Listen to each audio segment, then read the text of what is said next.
Hi everyone, this is Maria, and I'm standing on a hill overlooking what used to be the farming community of Agua Mansa. The village, established in 1845, was named after the gentle waters that flowed along the Santa Ana River. The Santa Ana was the longest river in California, stretching 96 miles from the San Bernardino Mountains to the Pacific Ocean. Today, beyond those buildings and trucking company, the river lies rugged, empty, and dry. But at one time, its gentle waters provided the natural resources needed for two farming communities that settled along the riverbanks of the Jurupa Valley. First to come were the colonists of La Placita. In 1842, the New Mexicans settled along the south side of the riverfront. 3 years later, the 6-mile stretch of land along the north side of the Santa Ana was divided among the farmers of Agua Mansa. By 1851, these pioneers who had left Abiquillo, New Mexico, for better opportunities in Southern California, took great pride in being the largest non-native settlement between New Mexico and Los Angeles. Peaceful, hospitable, and hard-working, their futures looked promising. This is a replica of the San Salvador Church. In 1852, the original chapel was built on the south side of the river in La Placita, but after an overnight rainfall, the newly completed adobe collapsed. The following year, the chapel was rebuilt in Agua Mansa, where both devout communities gathered for services. On the night of January 22, 1862, after 15 days and nights of steady rain, the Santa Ana River burst its banks. Its gentle water now rolled and pitched. Monster swells reached as high as 50 feet. A roar in the distance was heard by the parish priest. Panic-stricken, Father Bargoda rang the church bell, alerting his flock to flee for higher ground. With barely time to save themselves, the entire village of Agua Mansa fled through the dark for the safety of the cemetery that sits on this hill, some running while others swam for their lives. Miraculously, all were saved. The following morning, the landscape was a devastating sight. Trees uprooted, adobe houses had melted away in the muddy floodwaters, ruined crops lay beneath tons of layers of silt, and all that remained was the little San Salvador Church, the general store, and this cemetery.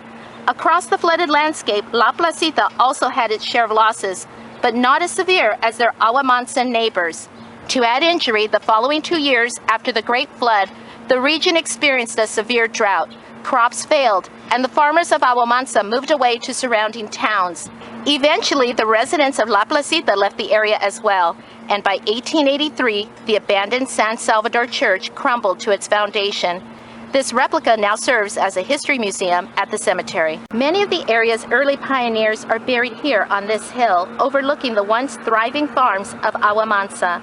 The cemetery, the oldest in San Bernardino County, was established when the first burial took place back in 1852. The last interment occurred in 1962. Resting beneath this hill of dry golden grass are the remains of more than 2,000 souls. Yet, as you meander throughout the graveyard, you may wonder why you only see a smattering of gravestones and wooden crosses. Vandals and Mother Nature have been the culprits, damaging most of the historic markers. To date, only 750 graves have been identified.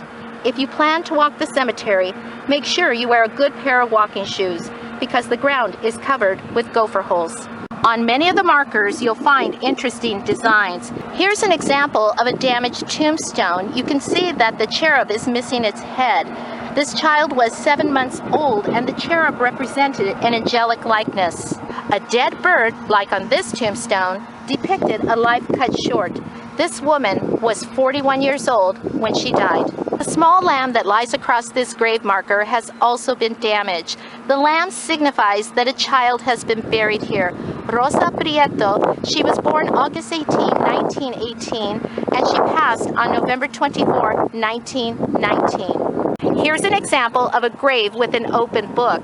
The open book signifies that a teacher or a minister is buried here. The name has faded away, but someone, it looks like, has scratched it in, and it says Mendez, and the year was 1867 was his birth, 1932 his passing. There's also a glass picture frame embedded in this gravestone, so at one time there was probably a photograph of the person who is lying beneath this grave. And sadly, here's an example of a grave that has been vandalized. I once heard a cemetery is like a book with many stories left untold. We may never know every personal story of each individual who once resided along the Santa Ana River banks, but we do know the colonists who settled in Agua Mansa and La Placita took a bold leap of faith, making the treacherous journey from New Mexico along the old Spanish trail, leading them through the Cajon Pass to this once fertile valley. They lived happily along the lush riverbanks. They dug ditches, an irrigation system channeling water from the river to their crops. They raised horses, cattle, and sheep. They worshiped together. And when the great flood struck on that January night of 1862, they no doubt prayed together. Today, their farms are gone. The river is dry, but here on this hill, many of them lie. And their legacy lives on through their descendants and at the Agua Mansa Pioneer Cemetery. Thank you for watching. Have a great day.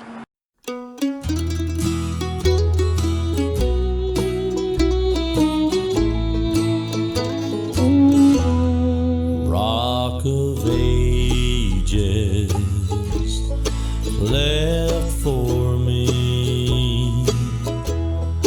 Let me hide myself in the